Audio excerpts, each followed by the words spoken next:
Yeah, so guys, it's still May 8th, 2024, and one of my tenants at the house, well, he's been, I guess he's been, how would you say it?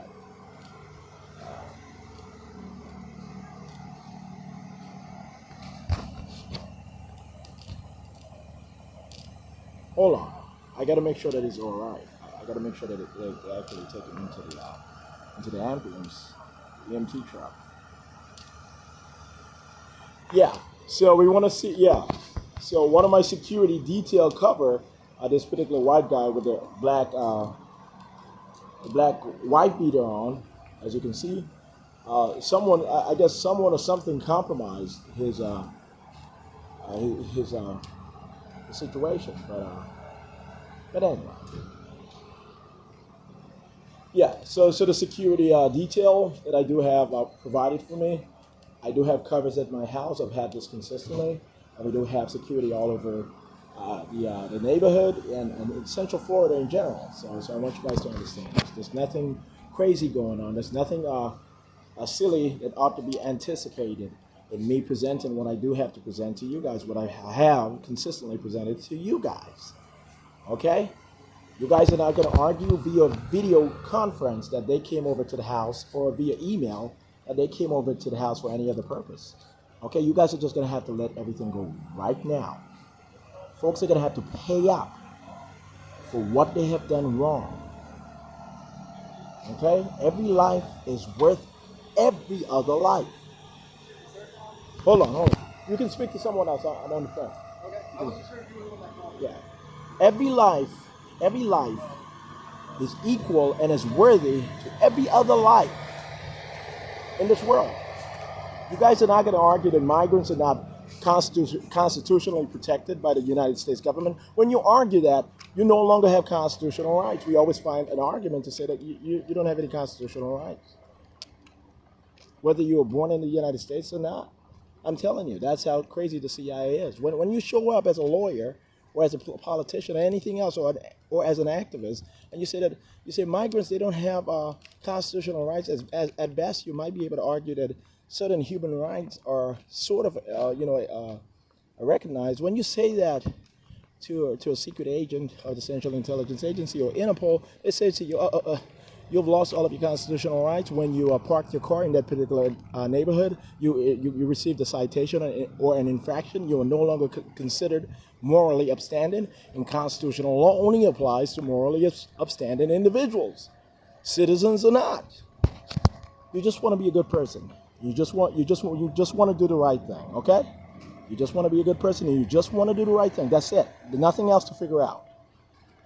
And you work hard toward finding out what the right thing is, and you do not hurt people by intent in trying to find out what the right thing to do is.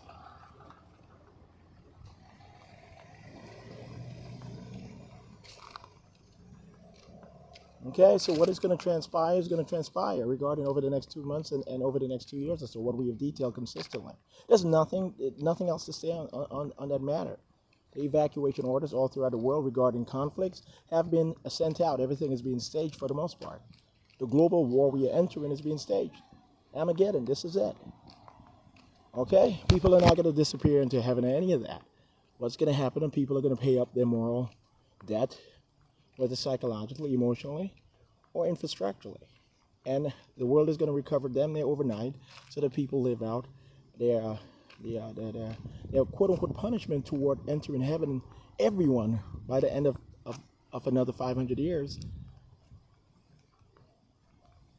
Yeah, that actually, hold on. I'm going to have to articulate this again. So what is going to happen is we are going to have a global war over the next 2 years at least. And it's going to be noted in heaven as Armageddon. As I am here, this is the second homecoming of Jesus Christ, the second coming of Jesus Christ. This is the second time I am a graduate, an alumni of Howard University, and that was the code that we created in heaven, hundreds, actually, 10,000 years ago. The narrative was written out a long time ago.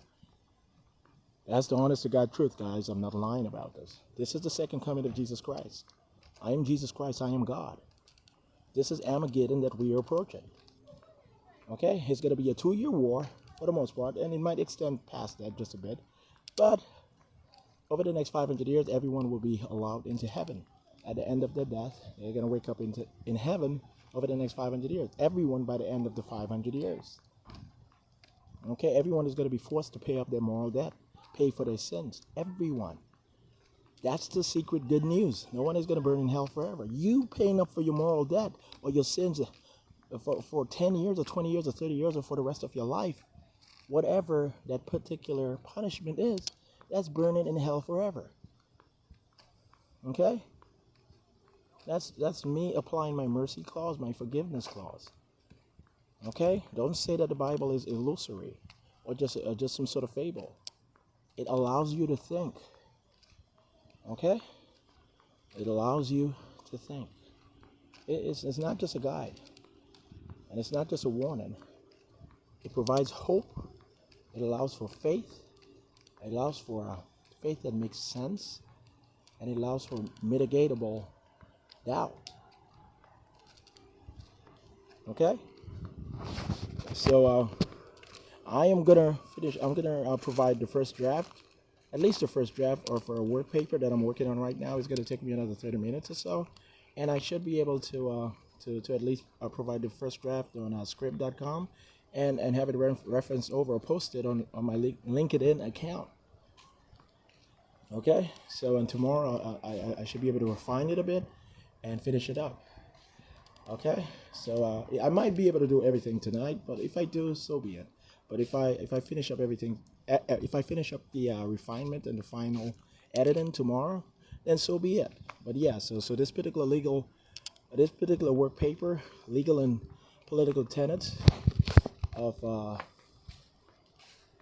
legal preclusion. Once again, it's on legal and political tenets of legal preclusion or legalist. Actually, it's not legalist preclusion. It's actually legal preclusion. So that's what I'm writing on. Essentially, I'm going to argue. I'm not going to argue. I'm going to provide what has been argued by me consistently and other legalists, other lawyers, attorneys, judges, is that yes, continental law is going to be superior to nation-state law, national law. Okay?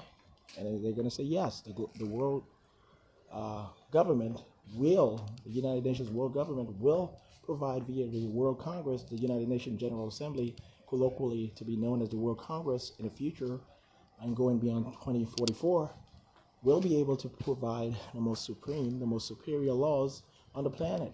And initially it's going to be more segmented, it's going to be a bit more concentrated or focused on certain international issues before it becomes completely and bona fide as supreme, in speaking of the Constitution of the world and supplemental statutes and so forth, these are going to be known as the supreme law of the planet, of the world, of the globe.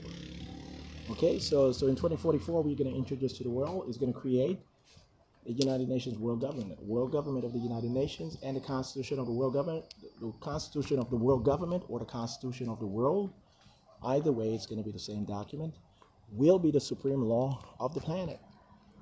And the supplemental statutes or the corresponding statutes, the resolutionary acts or the resolutions to be passed in the United Nations General Assembly, quote unquote, the World Congress, will certainly be superior to national laws, national and regional laws, regional union laws. Okay, so eventually that's where everything is gonna. That's where everything else is. That's where all jurisprudential evolution will lead to. That's what the evolution of international jurisprudence will lead to. That's what I'm trying to say to you guys. Hold on.